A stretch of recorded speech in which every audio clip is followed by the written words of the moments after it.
Hi, my name's Corey Barger, and this is Bassoon Lessons Online. My mission is to help you play the bassoon with more confidence and ease. Hit subscribe so that you don't miss any lessons. Today, this is your first bassoon lesson. Congratulations for picking the best instrument. I hope you're excited about your journey as a bassoonist. It's a very exclusive and fascinating club of people. A lot of us are a little bit strange, but most of us are very friendly, so feel free to reach out anytime you have any questions in the comments, and we'll see if we can help you. So, you've got the instrument. How in the world do you put this thing together? Don't worry, I'll show you. All right, so first things first, get your reed and actually soak it in a cup of water. I like to do this before I put my instrument together, just so that it's going to be ready by the time I am finished putting the instrument together. Just needs a couple of minutes. Dip it in the water, and then we'll put that to the side and open the case. So, this is my bassoon. Her name's Scarlett. She's a Model 23 Puchner, and I've had her for about 15 years. So, the anatomy of the bassoon goes like this. This is the boot joint. This goes at the bottom of the bassoon. This is called the wing joint. You can see that it's actually got kind of a weird shape because it's supposed to fit next to the long joint. And your bassoon probably looks a little bit different than mine, because mine is designed to fit into a smaller case where all the pieces are more or less the same length. But you will have one piece here, the long joint, that is longer, because this section of the long joint will be here instead. But my bassoon's been cut differently. This part is the bell, and this goes on the top. The final piece of the bassoon is the bocal.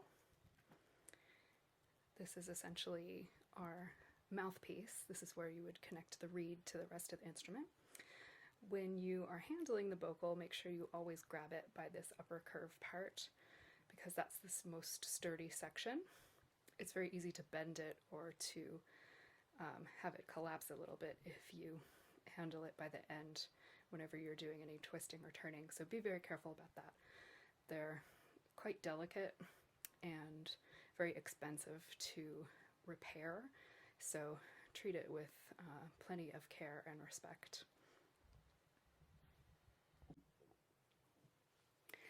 So when you put your bassoon together, the first thing that you want to take is the boot joint.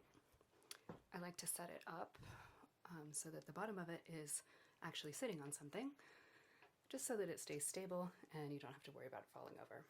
So you can see that there are two different sizes of holes. This one is for the smaller wing joint, and this is for the larger long joint. I always put the wing joint in first because it just makes life easier.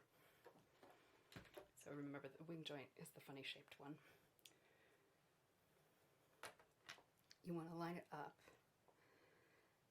so that the curve of the wing joint follows the curve of the long joint's hole. This is going to make it so that when you put the long joint in, it nestles in there nicely and you don't have to worry about it. So next you put the long joint in, and it just fits together like that. You can rotate the long joint so that your thumb keys can be closer together. Some bassoons have a lock on the long joint that makes this not really possible, but mine doesn't, so I can do that. I usually make them as close as possible because my thumb is really small. Then you put the bell on. On your bassoon, you'll probably have a division right here, and you'll have to line up these two this key bridge here so that your B flat key will work. I have two key bridges, so I have to make sure both of those are lined up.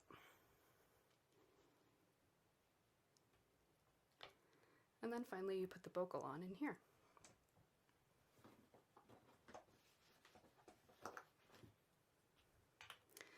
When you do this, be very careful that you don't snag the whisper key. This is the whisper key. The pad here is really vulnerable, and you'll notice that there's a protrusion here on your bocal. This is called a pip, and it's really easy to tear the whisper key pad with this, so just watch out. Slide that in, and then you want to line it up so that the whisper key is able to cover the pip on the bocal so that the whole mechanism will work. All right, now you're ready to play. One thing that I recommend when you are transporting your bassoon is that you take the bocal off and put it inside the top of the bell like this, just in case you drop your bassoon. When you get to your chair, you may have a seat strap or a neck strap, one of these, and if you are using the seat strap, that lays across your chair. Lay the seat strap across your chair, usually just close enough to the front. You want the part with the hook to be on the right side of the chair so that it can attach to the bassoon. And obviously the neck strap will go around your neck. You'll attach to that little hook right there. And if you're using a seat strap, it will hook at the bottom of the boot joint. You may have 2 holes to choose from, but I only have 1. Now that you've got your bassoon assembled, you want to figure out, of course, where you put your fingers. Most instruments have between 24 and 28 keys on them, and obviously we have only 10 fingers. So pretty much every finger is eventually going to have multiple jobs, but for now, all you're going to do is to keep your fingers in their home position. I'll show you.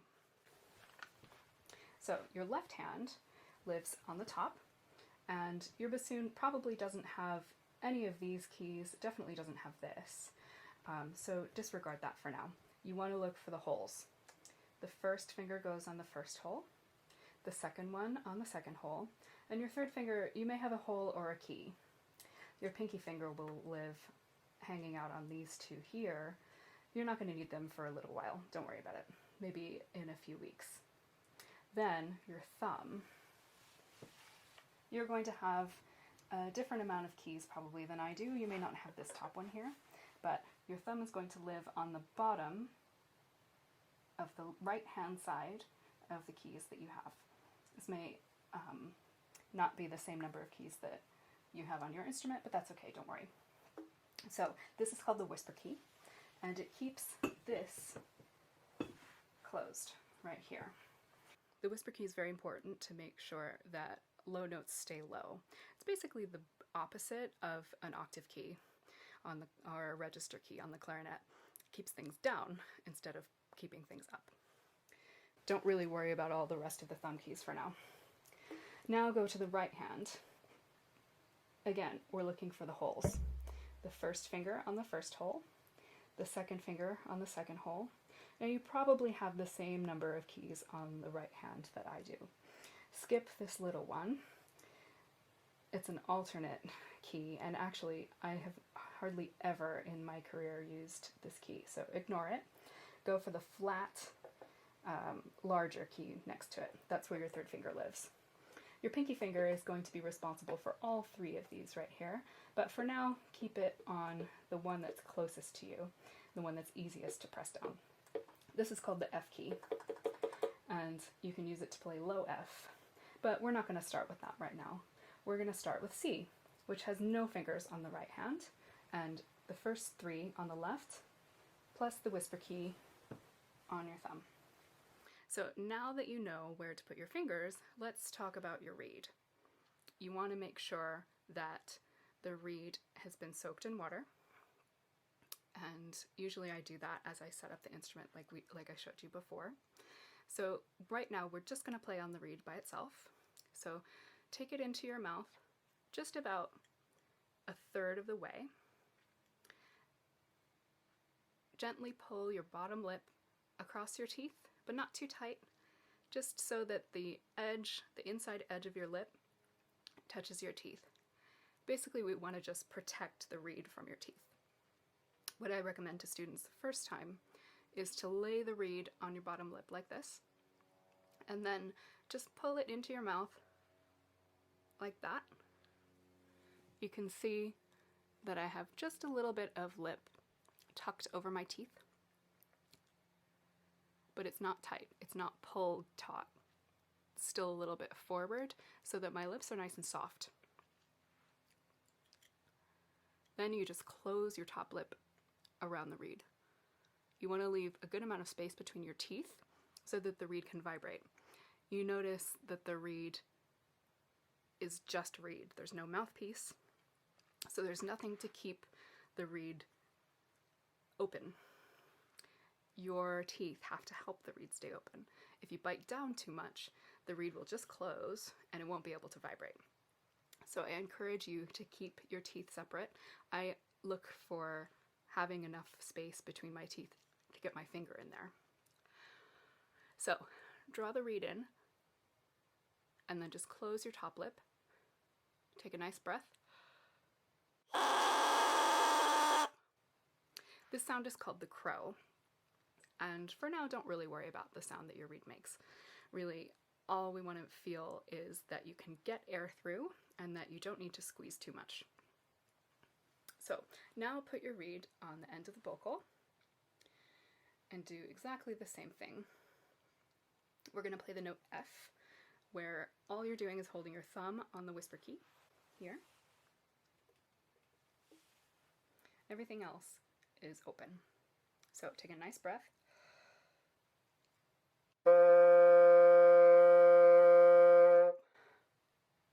Great. Now we're going to go down stepwise, one finger at a time. Next note is E. Next note is D. Next note is C. Then we'll continue down onto the right hand. As you get lower when you play the bassoon, you want to make sure that you're not getting too tight in your jaw. It's very common for people to play who've played other instruments to be used to biting down, so really, really resist any impulse you have to bite. The lower we get, the more open we need to be to get the low notes to come out. So let's go down on the right hand, add the first finger. This gives you B, B natural.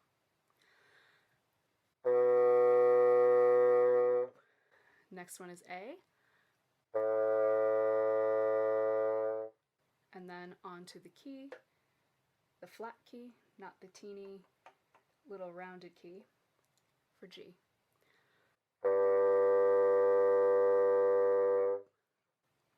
You may find that you have different responses from each note, and that's okay. When you're first learning, there are going to be lots of strange noises that come out of the bassoon, and don't be afraid to make mistakes. Learning is basically guided by the mistakes that we make. So play with confidence and make sure that you're aware of the movements of your fingers. So try not to just let them fly all over the place, like lifting up too many or lifting up too high. That's going to give you lots of problems later.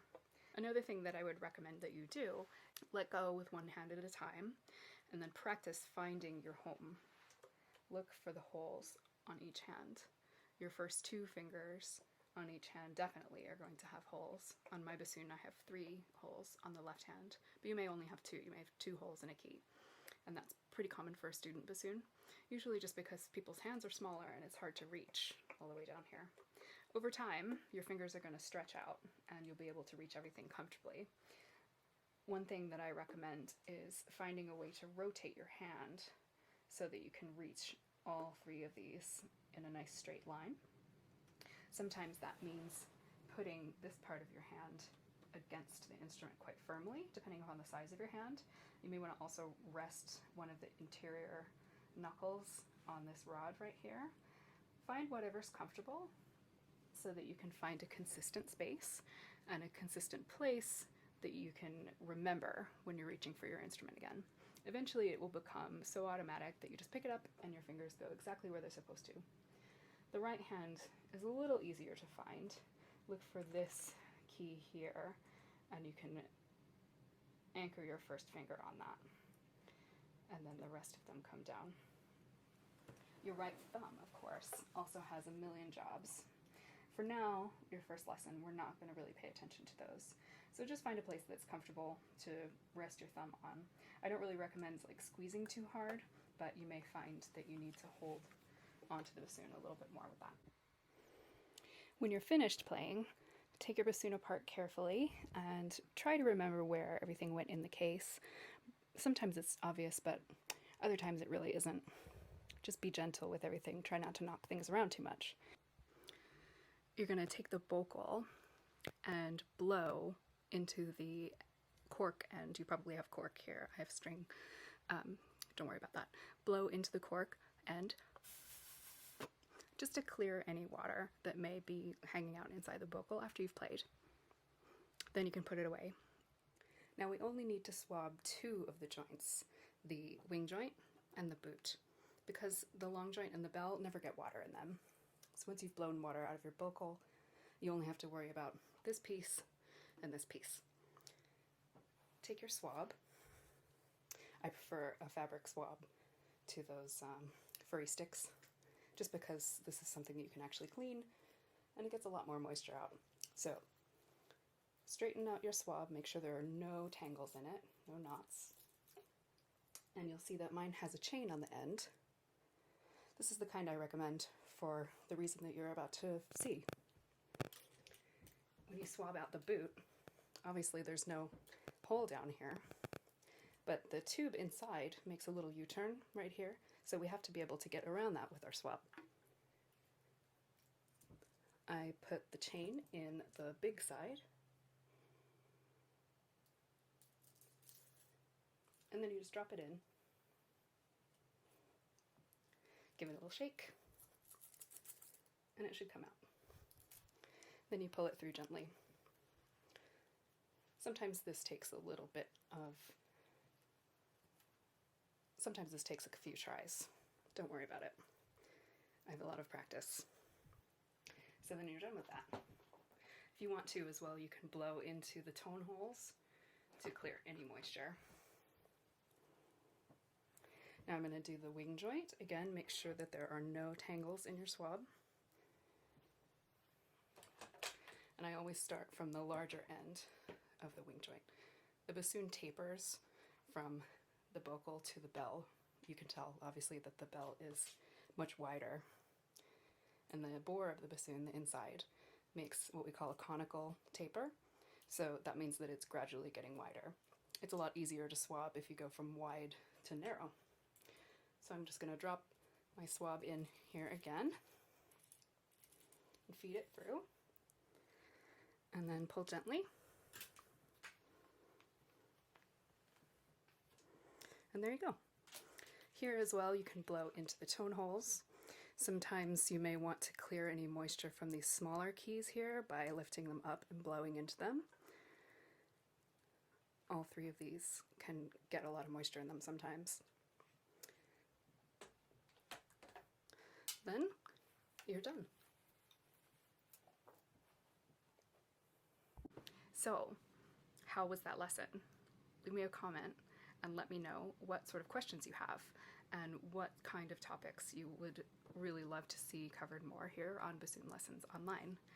Head over to www.bassoonlessonsonline.com for a free exclusive video lesson that you can download, helping you to improve your tone with 3 simple steps. So hit subscribe, and I'll see you next time.